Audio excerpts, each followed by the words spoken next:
Welcome to Joliet Junior College. I'm Susie Stockwell, and today is February 21st, and I am here on Humboldt at Joliet Junior College to show off the new campus center. We are currently having an open house for the open enrollment for childcare, and so we're here today to go through the building to see exactly what they have displayed and see all the wonderful new things they've put together for students. So with that, let's go do a tour of Joliet Junior College.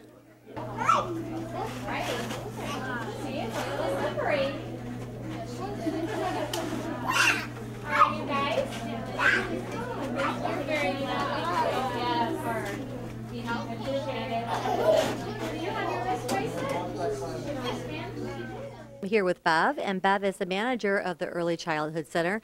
Bev, congratulations. You're having an open house today. Tell me a little bit about the open house and what you're doing. Well, we're having what's called Winter Festival for all of our families at Joliet Junior College as well as the community to come out and take a look at what the services are that we offer here. And it's completely free, so hopefully this is the first of many events of this nature that we'll be holding to help in our recruitment efforts for the Early Childhood Center. Okay, now with the Early Childhood Center, not a lot of people know that Joliet Junior College has this wonderful, terrific program. Why don't you talk a little bit about your program and what it entails? Sure, that's true. Every semester since I've been here since 1996, we've had at least one person come and say, I didn't know you had an early childhood center. And we've actually been licensed as a state facility since 1972. Wow. So we've been here almost 35 years.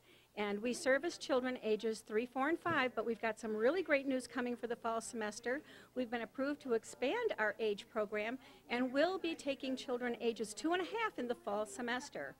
And hopefully by the spring semester of 2013, we'll be looking at children who are just turning 2 years old. So it'll be a nice transitional program for children ages 2, 3, 4, and 5 before they enter kindergarten. That's wonderful. Now, Bev, my children are grown, as you know, but if I had little guys, what would make your facility different than the average daycare? Well, one of the things that really is unique about this facility is that it is part of an academic lab environment. So you can kind of see these white curtains, these shades behind you. They open up to a mirrored window where the academic classroom that teaches child development is on the other side. And they use this facility as a laboratory environment. So we have a child care classroom, an academic classroom, and then on the back side another child care classroom. So they can actually view and listen from both sides of the academic classroom, giving them a perspective on the 3- and 4-year-old preschool classroom, as well as now that new perspective on the age group 2 and a half to 3 and a half. Wow, that's really neat. Now let's focus on volunteers. You're always needing volunteers. If somebody wanted to volunteer to help at the daycare, why don't you tell the camera and the public what they would have to do? Well, sure. We do have some wonderful volunteer opportunities. As a matter of fact, a lot of the youth students that are here today are doing volunteer opportunities for their school and their church, as well as we offer what's called a service learning opportunity here at the college. We have partnered with over 7 different disciplines, academic disciplines, where faculty have made assignments tied into their syllabus where the students can come and get some first-hand experience, whether it's in nursing and pediatrics, whether it's in English and reading to children and the value of selecting appropriate books for appropriate age groups. Of course, we partner with the Child Development Program. Even Vet Tech, we have them come in and talk about what's the best time to get a pet for children and what would be a good first pet. So we have lots of opportunities for service learning opportunities at the college level, as well as support for the community groups that have children in school and in churches that are doing community service hours. Now, see, that's the same thing at the Renaissance Center, and on the academic side, that's basically what I'm doing with the high school students currently, is I'm basically working with them if they're interested in going into hospitality. So right. With the high school, they have 40 hours of community service, so they come to the Renaissance Center, and then they job shadow me, if they could keep up, is what I'm always saying. So, Bev, tell me a little bit about, like, during the day when the students are here, like, what are the hours? Sure. We're open Monday through Friday from 7:30 a.m. to 5 o'clock p.m. during the fall and spring semester, and we do follow the academic calendar. So what that means to you is if the school is closed, then the Early Childhood Center is closed. We do have a part-time program, more of a camp environment that we offer in the summer. We do take children ages 3 through 8 in the summer, and that's Monday through Thursday from 7:30 a.m. until noon. So it's a reduced time program. but it's more of a craft and camp environment for early childhood age children up to age 8. Wow. Well, the new facility is absolutely beautiful. We're just looking around. And so why don't you look at the camera and tell them where they would call if they wanted to sign their children up? Absolutely. You can call 815-280-2280 anytime during our normal operating hours. Again, that's Monday through Friday during the fall and spring semester, and that's 7:30 a.m. to 5 o'clock p.m. It is a preschool program, but we are having an extended room that will offer a program for children ages 2 and a half coming this fall. And don't forget, registration for priority students starts March 5th. Wonderful. And I know the first question, the first call you're going to get is, if they're a student here, do they get a discount? They do. We have a sliding scale program. We have 3 rates for faculty and staff, for students, and for the community. But we also do have some wonderful scholarship opportunities, and we have a grant called C-Campus. C-Campus stands for Child Care Access, means parents in school. It's a federally funded grant that pays 64% of your child care fees if you qualify. Wow. Yeah, so it's a great help for students. Yeah. Well, Bev, is there anything else that you can think of that you would want the public to know? This is such a wonderful program, and what do you think? Well, I think we're probably one of the best kept secrets here at Joliet Junior College. Worth the hunt, worth the find. With the beautiful new location in the campus center, it's important to understand how to migrate to find our front door.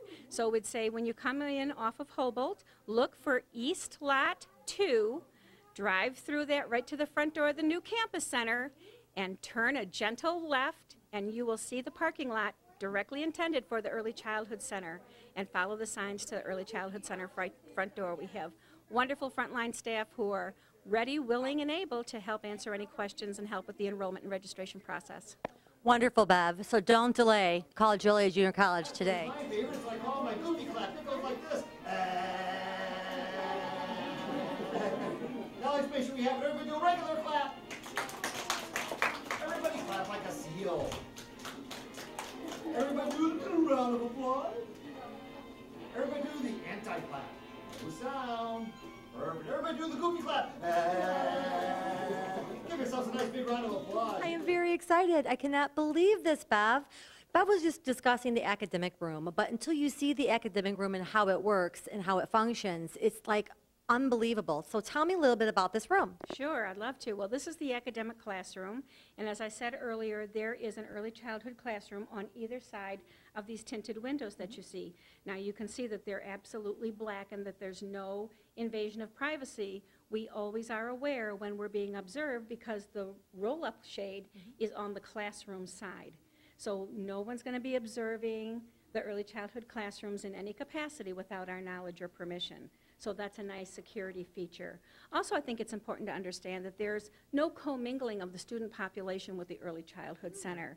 So our risk factors are really covered on both ends. The student population comes into this academic classroom through the front hallway of the campus center. But this door also leads out into our training room and into the early childhood reception area. But that little red tag you see on the door, that's a security system, which means that door can only be opened if you have a key. So it's really a secure environment. The student population is not commingling with the early childhood clients. And we have the preschool program on one side, which we call the West Classroom, and the East Classroom will be our 2.5 to 3-year-old transitional room come the fall. And the students can do observations through these windows. You'll see on the bank underneath the windows, there's some audio devices where they can actually plug in their individual earphones and listen to specific microphones that are assigned within each classroom, or the teacher has the capability of logging into the classroom microphones all at once and having them come through the ceiling speakers so that the class can listen to that environment all as a group for discussions. You know, maybe the teacher will teach to a theory and then say, okay, let's open the windows and let's listen in and take a look and listen and see where do we see those theories actually in practice. So it's just a wonderful laboratory environment. Wow, Bev, this has a multifunctional type of room then.